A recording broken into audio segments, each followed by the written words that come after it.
Every successful business evolves. And to keep up, you need a bank relationship that evolves too. When you collaborate with KeyBank, you don't get one-size-fits-all solutions. Our expansive team of experts across industry verticals wouldn't be here if you did. Always ready with bespoke solutions for your biggest challenges and opportunities. We know all businesses are different, and that's why we approach business differently. Reimagine business as usual. KeyBank opens doors. Learn more at key.com/B2B. This one goes out to all my ladies, all my multitasking mamas who need energy to show up at work and at home, all my empty nest explorers who need a little gut health support for the journey ahead. AG1 is the daily health drink designed to support whole body health with over 75 essential nutrients and pre- and probiotics, so you can make the most of every day and every decade. Learn more at drinkag1.com.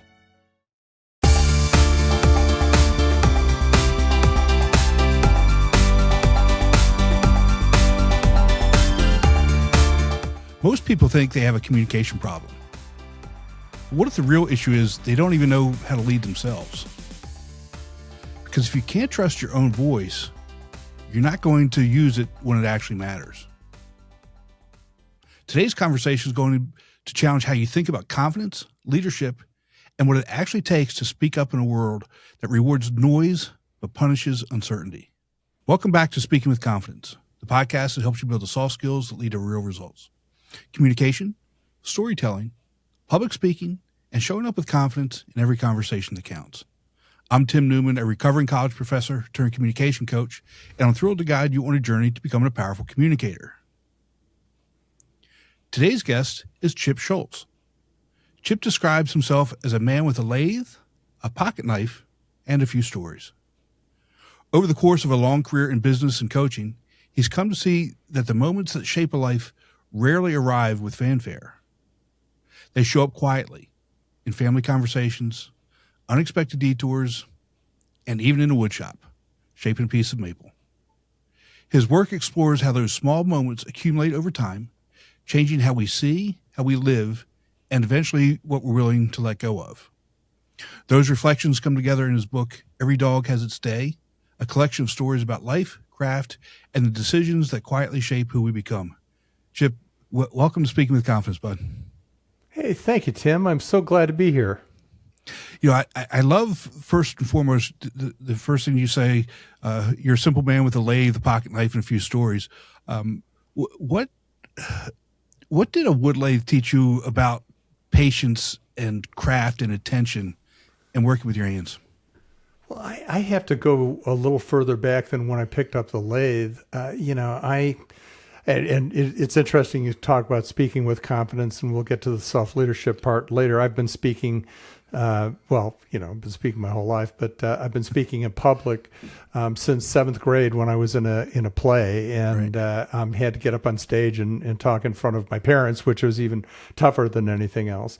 But going forward, I got into my own business, and I was working unbelievable hours, and I'm traveling a lot. 200 nights a year in a hotel, and I had a stroke, and it was pretty devastating. I only had one woe is me moment. I only had one time when I asked God, why did this happen? But what came out of that is about a year later, my wife gave me a lathe for Christmas, and there's even a backstory to that. My mother-in-law, who was a dear woman, I loved her to death. She died 12 days shy of 98. Oh wow! She died in my easy chair in my wife's arms. And she always bugged me. She was a crafty person. She loved doing crafts. She did theorem painting. She did these incredible metal trays, and she just did everything, knitted and crocheted and all that kind of stuff. And she always wanted to be useful. She wanted to know that I had a hobby. Before the stroke, I didn't. Right. And so I found the lathe, and I just took to it, and it was, maybe it was a 30-pound chunk of spinning wood that wanted to take my head off, or maybe it was the body movements or whatever it was. But it changed me in some interesting ways and made me learn about wood and the surprising qualities of wood and how wood reacted to different things and how different species were all different. And slowly but surely I started relating that to a lot of the stuff I did. Yeah. Well, it really does make sense. When again, I don't know a lot about wood, but I do know when you pick up two different pieces of wood, they feel different. They could be the same length, they could be the same width, but one's heavier, one's lighter, one has a different shade. It's not really unlike people, and how you mold wood is how different individuals are molded on a daily basis as well. Well, one of the things that I talk about is forcing the cut. And what I mean by forcing the cut is with turning wood, you use tools that are extremely sharp, and they have to be sharpened all the time. And they're made out of high-speed steel or some kind of a steel hybrid, and you have to keep them really sharp. If they don't, you end up having to spend a lot more energy in moving those tools through the wood, and you end up forcing the cut, which leads to some really bad results. They have this thing called tear out where you get all these pebbly, kind of a pebbly surface finish, and nobody likes that. I mean, nobody wants to feel a rough bowl. They want to feel a smooth bowl. My wife calls it feeling like a baby's behind, and she says, "Oh God, that's so smooth." If you force the cut, it leads to a tired craftsman and bad results. Yeah. And it's the same thing as with people. If you're forcing the cut, if you're tired, if you're just trying to muddle through, if you're being inauthentic, that's really difficult. Yeah. Well, let's talk a little bit about leadership. When we had our pre-interview meeting, you said something that has really kind of stuck with me, right? And as I was doing some reading today, it just so happened that one of the things that was written in what I was reading was you can't lead others until you lead yourself. And it's just kind of funny how that happened this morning as I was doing my reading. But most people hear that and they nod, yeah, you're right. Yeah. But they have no idea what it really means. So let's kind of start there. And where do people get this concept completely wrong? Well, first of all, they don't really understand what it is, and there's another term that we use that they don't really understand either, and that's being authentic. Yeah. And if you can't lead yourself, you're not authentic. So all kinds of leadership books, harangue you about being authentic, and they never really tell you what authentic is. Right. It's like those great concepts. I know, it's like I had an old coaching client of mine say to me, this guy is just not strategic. And I said, well, what does that mean? He said, I don't know, but I'll know it when I see it. So so many concepts are I'll know it when I see it. We know somebody's authentic when we see they're authentic, but how do we understand being authentic? Well, being authentic is knowing how to lead yourself. Well, knowing how to lead yourself is, well, do I know what I want? Right. I can tell you 100 things that I don't want, but can I tell you the 10 things that I do? And I don't know whether it's fear of missing out or whatever it is. Yeah. But most people have a really hard time telling you what they want. Most people have a really hard time acknowledging where they are. Mm-hmm. And maybe that's external. It may be, like I do a lot of 360s for a client of mine. And do you know what a 360 is? Oh yeah, absolutely. Yeah. Yeah. Okay. Okay. So I do a lot of 360s, and wow, it's probably the first time that most of these people have ever gotten feedback like that from people around them. I mean, stuff that people have actually said. So we're not really honest with ourselves. We right. have this picture in our mind of who we are. So we're not taking advantage of our context and knowing what we are. So understanding where we are, understanding what we want, getting our minds right, making those behavioral choices to do something different, and then, It's living. It's walking the walk. It's walking. Yeah. It's walking the talk. Yeah, let's talk about the 360 for a minute here, because to me that's something it's critical to do, but you have to be I think you have to be in a good headspace to participate in it, because you're going to get feedback on yourself, and you have to be actually open to hearing that. Is that something that you're the people that you're working with have trouble actually getting in that headspace to hear and truly accept the criticism or praise or whatever it is for what it is, and not take it so personal? Well, okay, so most of I don't do a 360 like most people do. I do more of an executive evaluation. So I use an electronic survey, Okay. but I also back it up with interviews, and I use assessments, and I write a report rather than giving them the raw data, because out of 25 people that are rating them, you'll always get one that says this person is a fink, and what are you going to focus on? You're going to focus on that one person who said you were a fink, and the 25 people that said you were great. That's going to be tougher. So I do it in a slightly different way. And so what I do is I say, okay, here's what the strengths are. Here's what the weaknesses are. I would say out of the probably 400 or 500 of the 360 that I've done over the years, there's very few people that are surprised. Okay. I would say, so there's a difference between companies too. Like the company that I do most of them for, they do not weaponize the 360s. Right. Okay. Makes sense.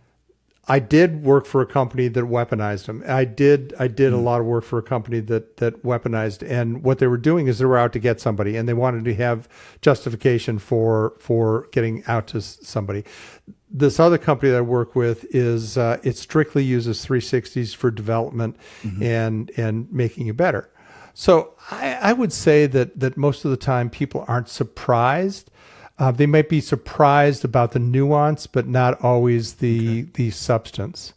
The ones that are surprised are probably not long for being around, and they're going to self-select out. It's not that they're going to get selected out, because again, it's for their development. But they decide that the work isn't worth the price or whatever. So Every successful business evolves. And to keep up, you need a bank relationship that evolves too. When you collaborate with KeyBank, you don't get one-size-fits-all solutions. Our expansive team of experts across industry verticals wouldn't be here if you did.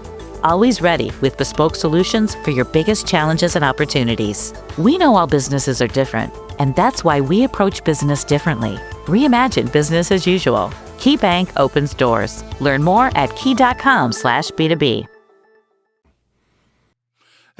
That's interesting, and I do like the whole idea of not weaponizing that a 360, because again, I primarily come from the education background, but I have worked in business. But especially in education, everything is weaponized, and you're never really given an opportunity to grow or get better, or given any tools to grow or get better. It's nobody tells you anything, then you get this evaluation, and they don't really do 360s at all. But when you can sit around and get feedback from peers and colleagues and people above you, people below you, and really get an idea of what you're doing or what you're not doing to make yourself better, that to me is what real growth should and companies should be doing, and helping their employees. Yeah, and so that most of my coaching interactions start with the 360, because that's a great way of understanding context. That's a great way of understanding where we're starting, and then we know where we got to go. And so I work with a lot of high potentials, people that are maybe manager or director and are being looked at for VP, and there's the importance of the 360 is not what it says about your past. Right. The importance of the 360 is what's going to be important about you in the future. And so it's framed in a little different way. It's instead of saying naughty, naughty, naughty, you did this, it's like, hey, this is what people are saying about you. And so you have a choice. You have a choice to do something about that. And, oh, by the way, do some of the things that are strengths or areas of development, are those pertinent to your next position and your next position and your next position? And that's really how it works, is that we're going to coach on those things that are important to you. Right. And that's so important. And dealing with those high level or high potential individuals, what's something that separates the ones who lead themselves from the ones who just kind of pretend to do that? You know them. You know what they're like, because their words don't follow their actions.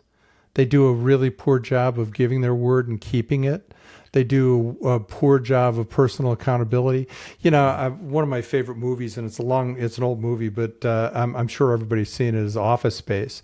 And when you think of Lumbergh, the boss, and think how he is. I mean, he's the perfect person for lack of accountability, and yes. he's about as transparent as they come, in a bad way. And so I think we laugh about it a lot. Most of comedy is about people that have an amazing lack of self-awareness, like Michael Scott in The Office or that kind of thing. And we know when people are faking it. And look, we all go through imposter syndrome, right?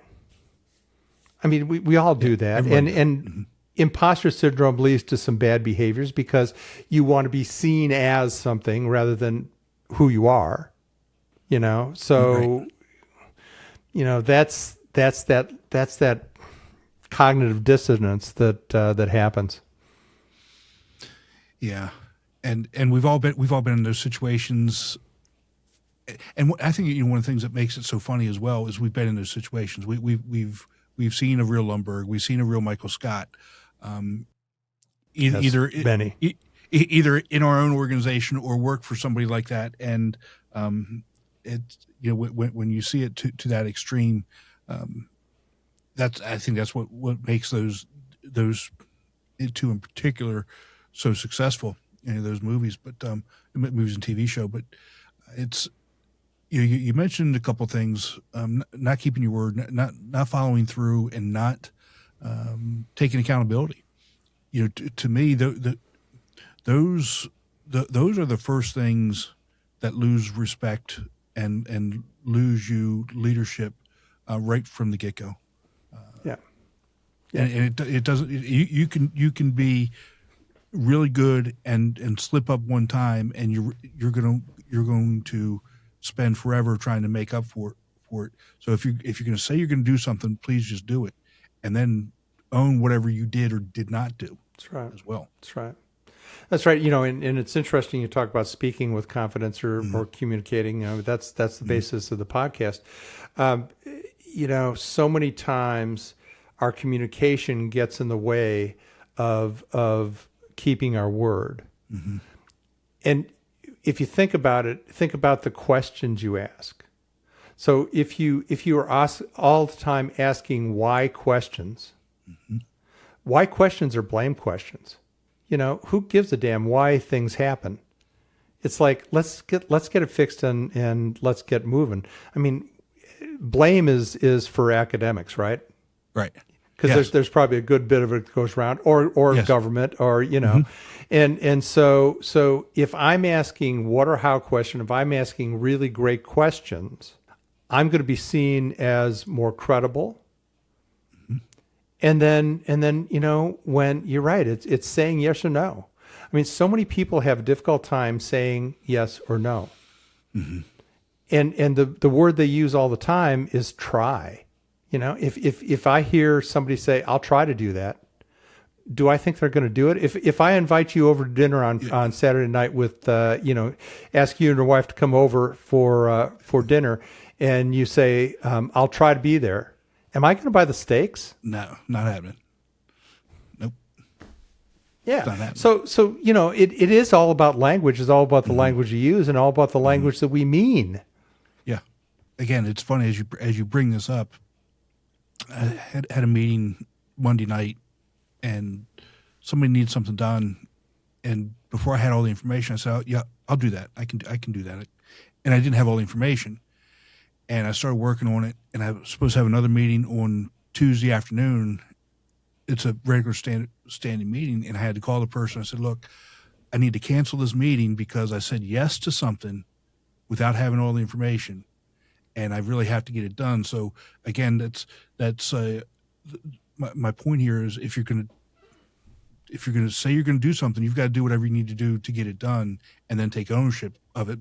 So like that standing meeting, it was an accountability meeting that I have with this person every other Tuesday. That's what we do. At 4:30, we have an accountability meeting with each other, and so I had to. That's part of it. Own the things that you say, own the things that you do, and move on. Yeah. Yeah. And that's all leads to authenticity. Yeah. You can't be authentic if you, and it's like, I have a client that I've known for 25 years. He's been at 3 different companies that I've worked with, and he knows that if I say I can do something, I can, and if I can't, I'm going to tell him. Right. And that's so important. And it was funny. I sent him a note a while back and said something about it was I can't remember what it was about, but he took it to mean that I couldn't do something, and I wrote him back and I said, "Have I ever turned work down?" And he said, "No, you haven't." And I said, "Well, just remember that. Exactly. I have never turned work down." So let's take that a step further now. What changes in how you communicate when you shift from doing leadership to actually being a leader? Because that example right there is a perfect example. Tim, that is a great thing, because that's what I talk about, is that moving from leadership or moving from individual contributorship to leadership is moving from doing to being. Right. And the way I talk about it is doing. We're valued our whole lives for what we do. Right. If you think about, getting good grades in school and in our jobs, especially the first couple of jobs, we're judged by what we do. Right. And when I look at some of the CEOs that I work with and with some of the executive staffs that I work with, you can always tell the people that are doers or the people who have become something else. And what it is, look, if I'm the CEO of a company, I shouldn't worry about having to move boxes or pounding nails or that kind of stuff. That's not my worry. My job is to set the cultural direction of the company and to watch the financials and make sure we're getting the best talent we possibly can. Those are all being kind of things. They're not doing things. It's becoming valued for who you are. And if you are not, if you're not conducive, so one of the old CEOs that I worked with, and this is something that I talk about quite a bit, is a guy that grew to believe his own BS, and that's something that shows up as inauthentic as all the time. Right. When the story that's being told is not the story that he's telling. And it just, he started to believe his own press. He started to believe his own PR machine. And pretty soon, he thinks he's the best thing since sliced bread. Oh, and then he gets popped for a DUI, or then, he's seen around town with a woman that's not his wife, and things like that. And it's like, well, wait a second. What I'm seeing in public is not squaring with the image that you're trying to put out. Right.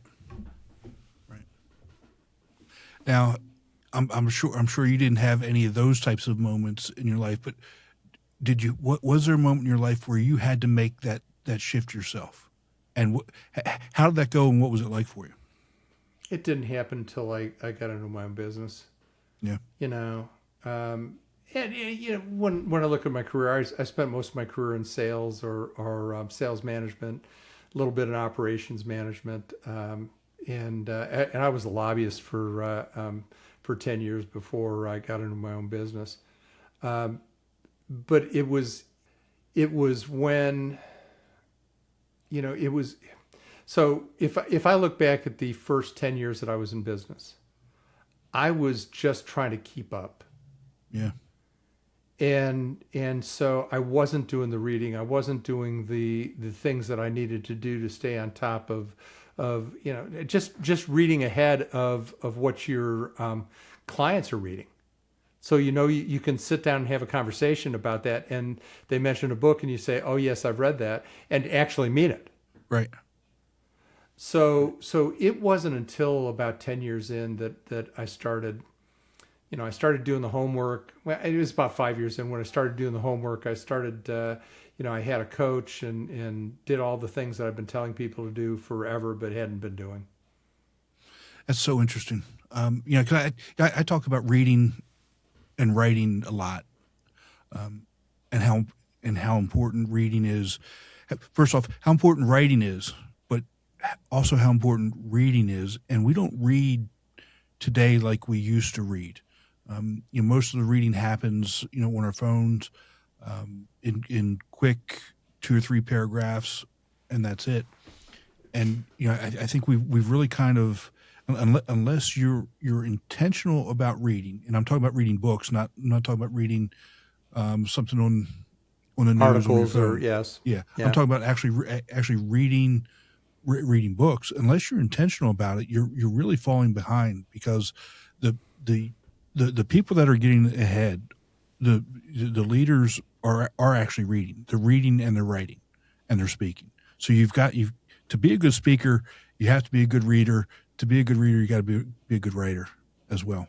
That's absolutely true. You know, the scary stat that I heard a couple of years ago, and I can't remember where I heard it, but 57% of college graduates never finish another book from cover to cover in their entire lives. And Chip, that doesn't surprise me. I mean, if that's accurate, it would not surprise me at all. And I say this just from the perspective of trying to get them to read while they're in school, while they're in college.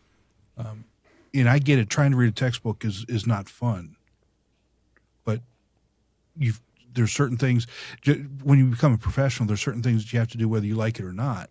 And when it comes to you know, to reading leadership books or sales books or self-help books or whatever it is that you want to do, even reading a biography, right? You know, because I like reading biographies of obviously of people, but those things help your mind. Those things help you think. Those things help so many different aspects of your life, and it's become a lost art, I think. Yeah. Do you read Ron Chernow at all? No. If you get a chance, one of the best business books that I've ever read is not a business book; it's a biography, and it's Titan: The Story of John D. Rockefeller. Oh wow! Okay. And the reason I found that book is it was on a list of 10 books that Bill Gates recommends you read, and I love Chernow anyway. Chernow is one of the most prolific authors and writes incredible biographies. I think the first one he wrote was The House of Morgan, talking about J.P. Morgan, and I've read everything he's written. And he's gotten stronger and stronger as he goes. He's not a lightweight. You know, it's about 900 pages that his average book weighs in. So, you know, it's not light reading. But God, he wrote one of the best biographies of Washington that I ever read. Wow. So you're right. I just, you know, I love reading. So, you know, on my website, if you go to What's Chip Reading, there's about 140 books there that I've read that have reviews that I've done and have written about, and that gives you a good idea of some leadership books to read. So anyway, so are you a physical book reader or like a Kindle electronic? So I used to read. Physical books, and then I had a stroke in 2012, and after the stroke, I could not cognitively handle the reading.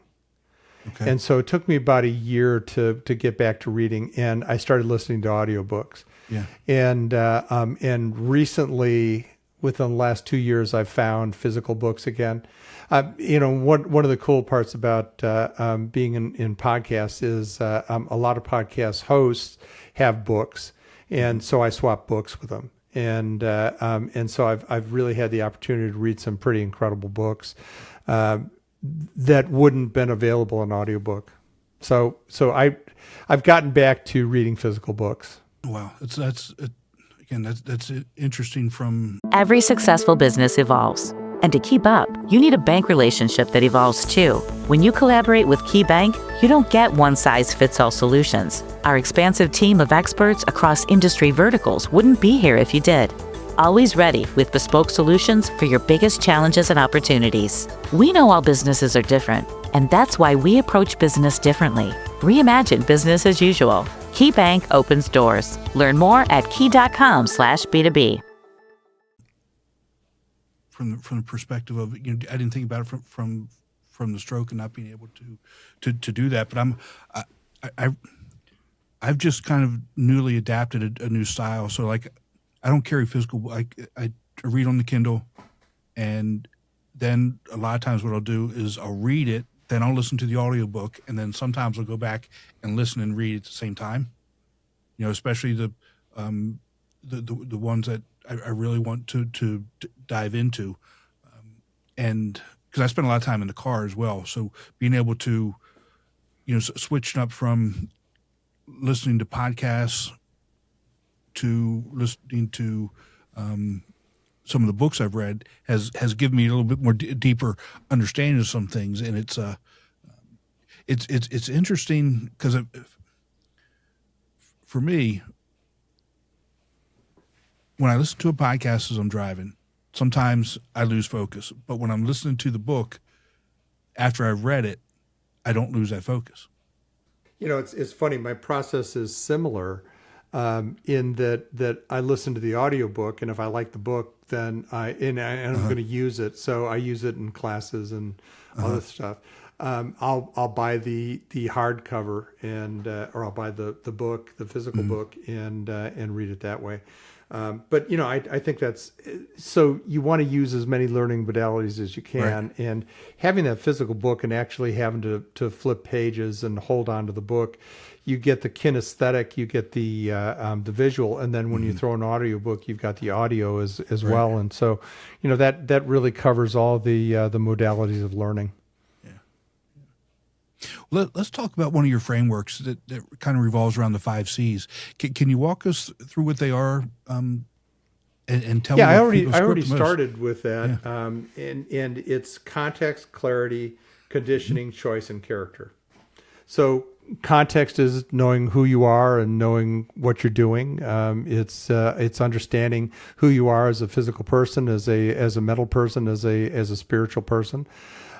Clarity is being certain in no uncertain terms what you want. And like I said, most people don't know what they want, or most people know what they don't want, but they don't know what they want. So it's taking the time to understand that. Conditioning is getting your mind right. It's changing your mind to do the things that you need to do. Like, I lost a lot of weight after the stroke, 110 pounds. And all of a sudden, I had to go from somebody who thought of himself as husky to somebody that was thin, and it was a big change in the way that I was thinking about eating and exercise and all that kind of stuff. So that was getting my mind right. Choice is I have this thing called a waypoint sheet. A waypoint sheet is something that's written, aligned, yours. Planned, optimistic, newsworthy, and trackable. That is a planning document for how to plan out the things that you want. So it's taking your thoughts and moving them into behaviors. And then character is just all the things we talk about. It's it's walking the talk. It's giving your word and keeping your word. It's the personal accountability that counts. Yeah. It's so important. But if we're looking at Gen Z, what's their biggest blind spot right now? I have to say that I used to think that talking about the generations was so cool, and that it was a great way to define people and define groups of people. And along about 10 years ago, I decided to stop that because yeah, okay, so we have different things that we live through. I mean, most of Gen Z has no living recollection of 9/11. Right. And I remember when Kennedy was shot. So there's a huge delta between our lived experiences. But I still remember back when millennials were a thing, when everybody was talking about millennials this and millennials that. And there was an article that said millennials are not going to buy homes. And I said at the time, a 25-year-old is not going to buy a home. A 25-year-old doesn't have a reason to buy a home. When the 25-year-old turns into a 30-year-old with a wife and 2 kids, they're going to buy a home. And sure enough, that's what they did. That happened. Right. So some of the things that they talk about Gen Z with, some language and calling people skibbity or, that kind of stuff. Hey, we all have our thing, right? Right. We were told to turn our music down because we were listening to the Stones too high. But we're going to grow and we're going to learn and we're going to get past it, and we're going to have to get to all of the responsibility taking that we can. Mm-hmm. What's more interesting to me is there were a couple of books. One was called Pendulum. Another one was called the Fourth Turning. Generations. Strauss and Howe wrote those 2 books, and they talked about how there are trends in Western society. Mm-hmm. And actually, Eastern society is opposite of Western society. But the way the Pendulum described it is the 80-year cycle, which they call the sacrum, which is basically a human life, and the 20-year cycles within the 80-year overall cycle, and how things change in this 20 years. And right now, according to the authors, we're in the worst 20 years of the entire 80-year cycle. So many things that we see are maybe not generational, but are because we're in that cycle. So, there's all kinds of ways to explain it. And I'll be happy to send you. I did a paper on that a couple of years ago, and I'll be happy to send that to you if you like. Yeah, just because it's pretty fascinating to think about. Okay, when you take a look, all of the major wars have been fought in the 80-year cycle. And we're about due for a major war. So, because go back to the Civil War, that was 80 years ago. Go back to the Revolutionary War, that was 80 years ago. And so there are certain events that just tie in with that. And, is it coincidence? Is it somebody that just kind of made stuff up and it made sense? I don't know, but it made sense to me. Yeah. Well, I read Pendulum, and to me that was a fascinating book, and bringing it up, just now, you're absolutely right. I didn't think about it from the generational perspective. When I'm a little bit younger than you, and I know when I was growing up, I was told you don't ask questions. You're told to do something, you do it, and you just do it, right? And now, well, I never followed. I always ask questions. I mean, I've always been that one that's cause trouble. But when I look at Gen Z and the shifts that I had to make in my career as a college professor, they were the ones that probably challenged me the most, because when I realized that most at that point, unless you were a non-traditional student, you weren't alive when 9/11 happened, right? And then COVID happened, and the social skills, and maybe it was the same when we were that age too, that we didn't have real good social skills or communication skills, but the number of questions that they ask, to me is something that is really different from any other generation that I've taught. Just put it that way.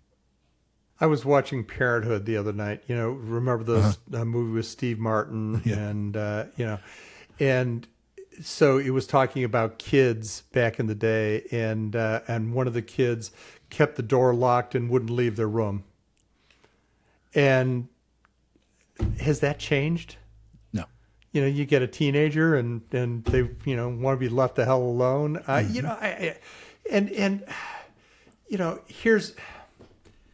Here's a kind of an interesting take on it. Is look, they'll be fine. They'll figure it out. They'll work it out. And it's like the old statement: if you're not a liberal when you're young, you have no heart, and if you're not a conservative when you're old, you have no brain. Yeah, no brain. So Right. so it's and I'm not getting political, so don't flame with you're the good. hate mail, but it's like that. It's we change, and the 20-year-olds now, when they get to be 70, are going to be a whole lot different. But think about the people that are 70 now, or 70 or 80. Yeah. We are the ones who are going to change the world, by God. We were the ones who were protesting the war, and we were the ones that said down with the man and all that kind of stuff. And somewhere along the line, we became the man. Became the man, right? Yeah. Yeah, it's funny. Yeah, you talk about teenagers and being in the rooms. So I've got grandkids, and the oldest is 6, and she's got a brother who's 4, and that's what they do to each other. Get out of my room at 6 and 4. I'm like, you gotta be kidding. I just laughed. My granddaughter said, she was, playing. She says, "Pops, I got a TV in my room." I was like, "Really? Your mom let you have a TV in your room at 6?" "Yeah, I go in there, I go in my room, watch TV when I'm bored, or when I don't want to put up with my annoying brother." Yeah, she does not. A 6-year-old does not have a TV in her room, so it's not happening. Think about it, Tim. Mm-hmm. There are so many people that make so much money off of differences. Mm-hmm.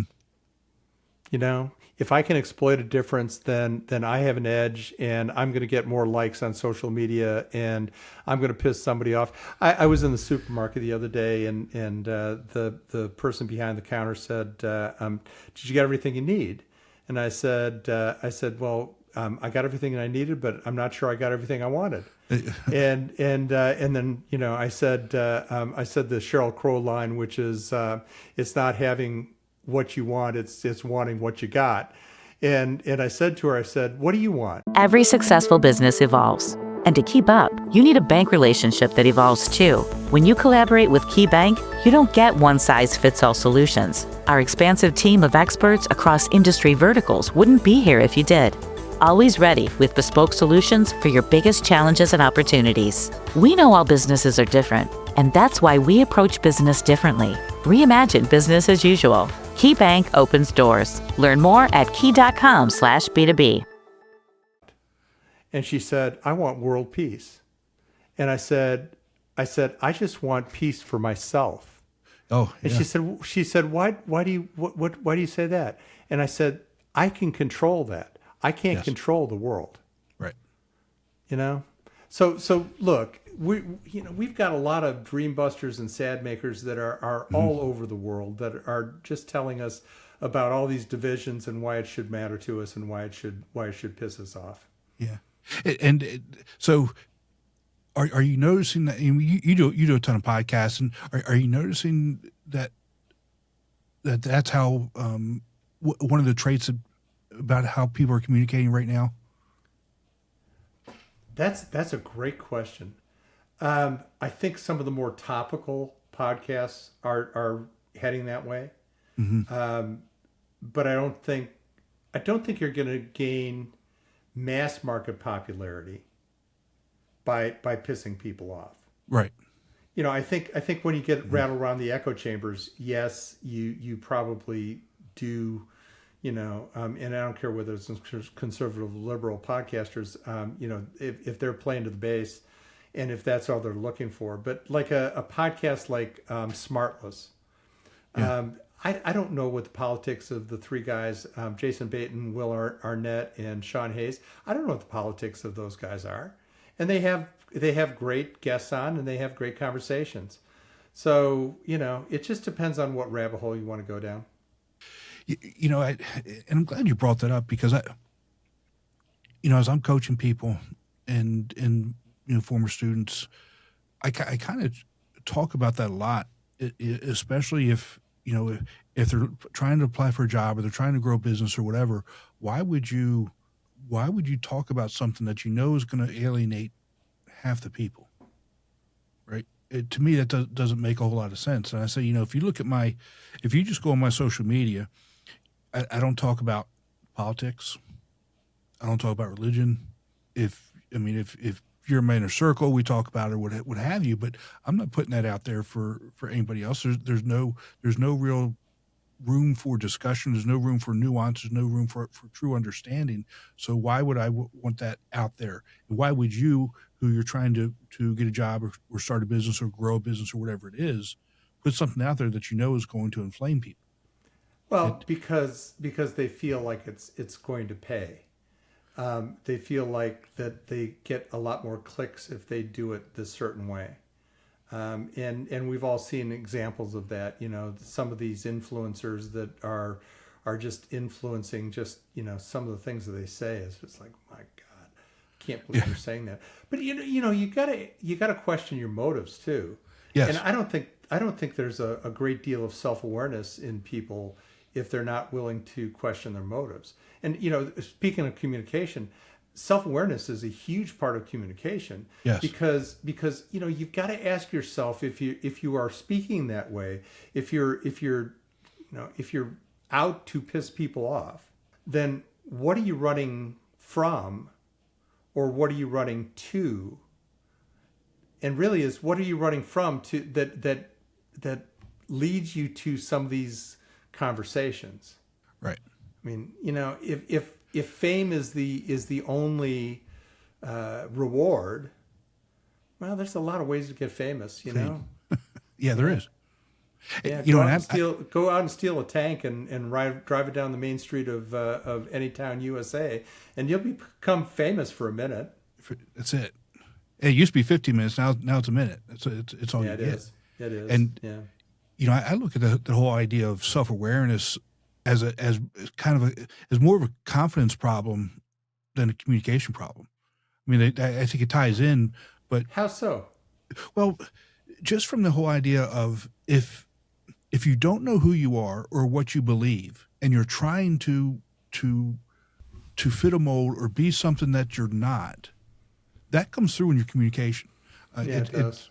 It's and we don't teach.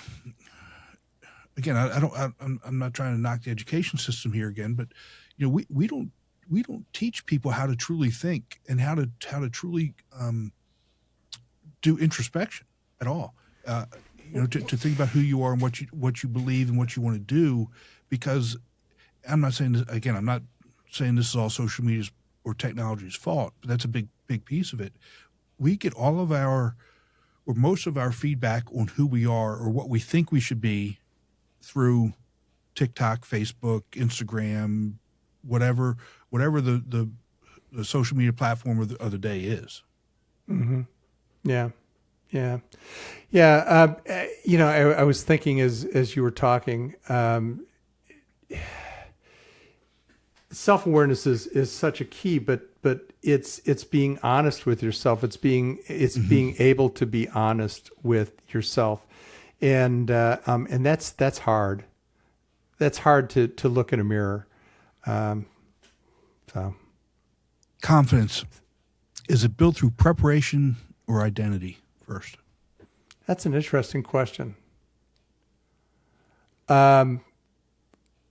you build your confidence while you're building your identity. How about that for an answer? Okay. And That's think good. about it. Look, we all have imposter syndrome, right? Yeah, well, absolutely. I mean, some people who are really self-assured are probably kidding themselves anyway. But probably we all have imposter syndrome. So, part of it is admitting you have imposter syndrome. Mm-hmm. But even if the more you learn, I give talks all the time, and people have come up and said, have you ever given that talk before? And what I usually say is, I've never given that talk before, but I've given chunks of it 100 times. Mm-hmm. So really, it's putting in the reps. Yeah. If you want to be a good public speaker, you got to put in the reps. Mm-hmm. Because we're all going to be nervous. Aren't you nervous when you get in front of a class? Chip, and people think that I'm kidding. All right, I'm 100% serious. The very first time I got up in front of a group of people to speak, I threw up. Today, I've gotten in front of them or backstage? Yes, in front of them. Like, oh my goodness! And I speak for a living, whether I'm teaching in front of a class or whether I'm standing on a stage or whether I'm coaching, what have you. And honest to God truth, I am nervous every single time. Now, what I'm nervous about now is very different than what I was nervous about 30 years ago, right? 30 years ago, I was worried about what? I was worried about sounding stupid, looking bad, people not liking me, this, that, and the other thing. Now I'm nervous about, am I giving the audience what they need or want to hear? Am I providing value? Value, right. So, yeah. I mean, if you look at pick any sport, when the players go into a game, are they nervous? Absolutely. Even the best players, greatest players of all time, right? There's a course that I teach with a couple of people called Leadership Series, and it's a 3-year leadership course for a company. There's a company that is in the construction business, and they're a pretty big company. But anyway, so Leadership Series 1 is all about self-leadership, being authentic and that kind of thing. Leadership Series 2 is all about public facing, and public speaking is a definite part of it. And we do this thing in there called 5-minute stories, where everybody has to get up and tell a 5-minute story. Can be any kind of story that they want, but usually the best ones are the ones that come from the heart and right. Speak of lived experience and that kind of stuff. And somebody asked me the other day, "Are you nervous when you speak?" And I said, the night before I start the new leadership series, I can't sleep because everything's spinning around in my head. Mm-hmm. And when I get up, it's I guess courage is being nervous and doing it anyway. So that's so important is we all are nervous. And if you're not nervous, I'd really start to worry. Exactly. If you've put the reps in, if you put the work in beforehand, once you get going, the nerves go away. But you have to be you want to make sure that you're giving your best to them and you're providing the most value to them, and that you've done it. If you haven't done the reps, if you haven't done the preparation, then you really should be nervous. Like the best advice, and I'm sure you give this advice as well, but the best advice that I ever heard, and I give it all the time, is stand in front of a mirror and give your talk. Mm-hmm. You get instant feedback on what you look like. Right. But even better, we have a production studio in our pockets. Right. And if you set it up, all you have to do, you buy a tripod for $20 off of eBay or off of Amazon, and set this up in front of you and record yourself and listen to yourself back. Mm-hmm. Wow. Nobody's going to be a tougher critic than we are we? No. And if you've got a coach who can take a look at that video, even better. Right. Because they're going to pick up things that you're not. But, exactly. You're going to be your own worst critic. And so, take advantage of that. I think there was a guy that I worked with years ago that got so mad at himself when he couldn't hit a shot on the golf course. He played 3 times a year. And he was so mad because he was a great athlete, and there's no way that he should have been able to screw up on the golf course, and he always screwed up, and he was so mad. Mm. That applies to speaking too. It does. It does. You know, putting in the reps, doing the work, and doing the work. You know, the one thing I'm sure you've seen it is death by PowerPoint, right? Oh God, yes. I mean, do PowerPoints drive you a little bit nuts? They drive me a whole lot nuts. So what about PowerPoints drive you a little bit nuts? Well, first off, there's way too many words. They don't match. There's way too many words, and whoever's talking is reading off the slides. Number 2, whatever's on the slide doesn't match with what's being said. There's mistakes. There's misspellings. They look awful. You can't see them. There's all kinds of things that literally drive me nuts. But the biggest one is there's too much on the slide, and the whoever's talking is reading directly from the slide. Drives you crazy, right? Yep. Do you know the stuff or don't you? Yeah, right. That's it. You know, and have you put in the time to know the stuff? I love TED Talks, and I love the way TED Talks are talked about, and I love the way that they talk about doing the graphics and the PowerPoints, because the PowerPoints are all pictures with that are illustrative in some way. Mm-hmm. My favorite TED Talk is Brene Brown, and she did a TED Talk in 2010 that is still blowing up the internet. It's like 25 million views or something like that, and it was just so well done, such a personal story, spoken from the heart. You could tell she wasn't reading from a script, and it was just a great TED Talk.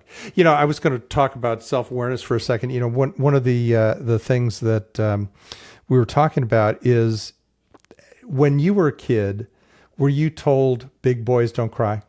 Oh yeah. Okay. So most of us come from that background, mm-hmm. where, it's rub a little dirt on it, or, just suck it up.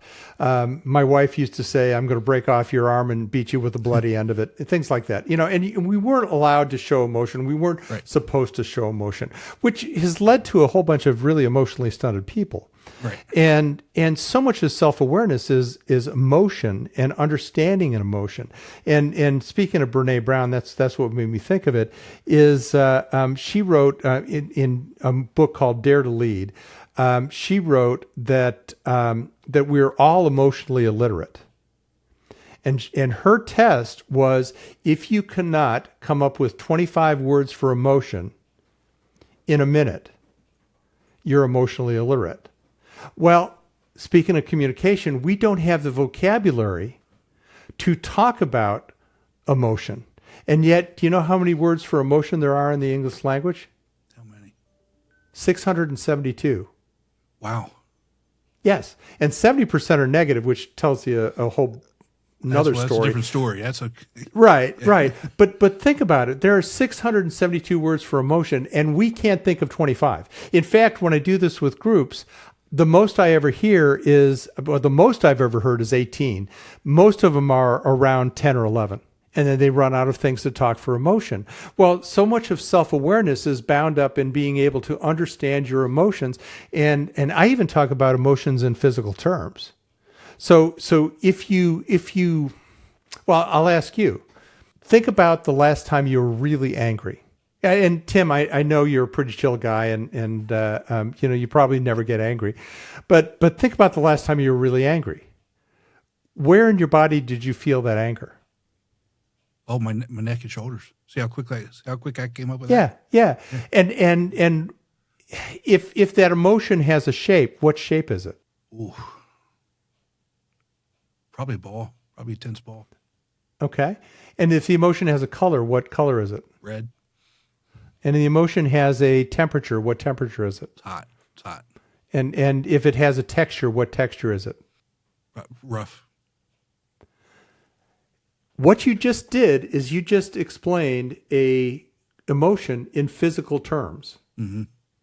And you're able to do that because of the way that the brain is constructed and because the way the hormones fly, and they plug into cells that give you a physical sensation of anger. And we can do that with every emotion, whether it be love or sadness or disgust or contempt or any of those, or joy. You know, when you think of something that gave you joy, maybe it was when you got married, or maybe it was when you got divorced. Maybe it was, maybe it was when the birth of your first child. Something that just gave you unbounding joy, and you start to think back on it, and you think exactly what the physical manifestation of it was. Well, that really comes to self-awareness. Mm-hmm. And if we can take the time to, first of all, understand that we are emotional beings as much as we want to be logical. Our emotions show at least 5 seconds before our logic shows. And some people are just a lot better at backing into logic through the emotion, but they're still emotional creatures. There's been a huge amount of research that's done by Dan Ariely and a bunch of others that talks about how emotions betray ourselves before we even back into logic. And I don't care if you're the flintiest engineer, you make emotional decisions. Yes. And if we understand what those emotions are and the way that they factor into the decisions we make, that's real self-awareness. That's amazing. Yeah, I spoke with her name's Andrea Vitz a couple weeks ago, and she talked about emotional sobriety. And being able to, that's a term I haven't heard. It's fascinating. Is that being willing to admit you have emotions? Oh, and even deeper than that, coming from the whole idea of addictions, from not having emotions to having emotions, acknowledging them, understanding them, and dealing with them in real time. It's Chip, I'm telling you, fascinating conversation. I've had two eye-opening, fascinating conversations in the last 3 months. That was one of them. Wow. That's pretty cool. I've never heard that term before, but I'm going to look it up. Yeah, I'll tell you what. I'll send you her contact information too. And please do. Yeah. It's funny that we got connected through my brother-in-law. My brother-in-law goes to her husband's gym, and that's anyway. I can't remember specifically, but that's how that contact happened. Yeah, it's just really kind of blew me away. Fascinating. But anyway, I'll send you her contact information. But I'd really appreciate that. Oh, no worries. For anybody that's listening right now who realizes they've been approaching communication all wrong, which should be 95% of us, and they're ready to change things, where can they connect with you and start to get that next version of who they want to become? Yeah, and you'll probably put a lot of the links in the show notes, so I won't belabor that. I've got 2 books out that are Small Decisions, Big Shifts. It's on Amazon. It's on a number of audiobook platforms, Spotify, audiobooks.com. I have another book that came out in March called Every Dog Has Its Day, which is Reflections on Life, Love, and the Lathe, which is, you never hear life, love, and lathe all in the same sentence. So, that's kind of an oddity, but I really love that book. And I've got another one coming out in October called Handoffs, which is a succession fable about family business. So I'm looking forward to that one. Oh, that's awesome. Well, thank you so much, Chip. Chip, I love this conversation. We could probably go on for another 2-3 hours on this, but thank you so much. I think we could, but I think people would be really bored with that. Don't you think, Tim? Yeah, I think but we'd have a good time. We'd be fine. Everybody else, I don't know. But Chip, thanks so much for spending some time with us today. I really do appreciate it, bud. Thank you very much. Talk to you soon. Be sure to visit speakingwithconfidencepodcast.com to get your free ebook, Top 21 Challenges for Public Speakers and How to Overcome Them. You can also register for the Forming for Public Speaking course. Always remember, your voice has the power to change the world. We'll talk to you next time. Take care.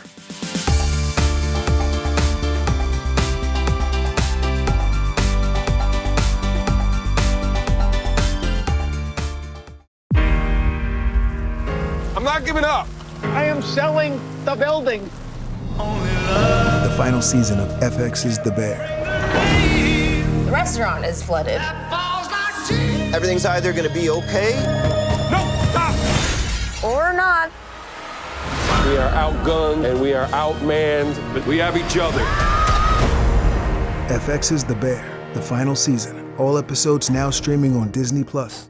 Hi, Ryan Reynolds here for Mint Mobile. Are you looking for a beach read this summer? May I suggest your big wireless bill? It's got suspense, mystery, a slightly flat emotional arc, and a shocking twist where you realize you've been overpaying the entire time. Fortunately, though, Mint's story is better. Every plan, $15 a month, even unlimited. That's it. Happy ending, zero tears. Give it a try at mintmobile.com/switch. Upfront payment of $45 for 3 months, $90 for 6 months, or $180 for 12-month plan required. $15 per month equivalent. Taxes and fees extra. Initial plan term only. Greater than 50 gigabytes may slow when network is busy. See terms.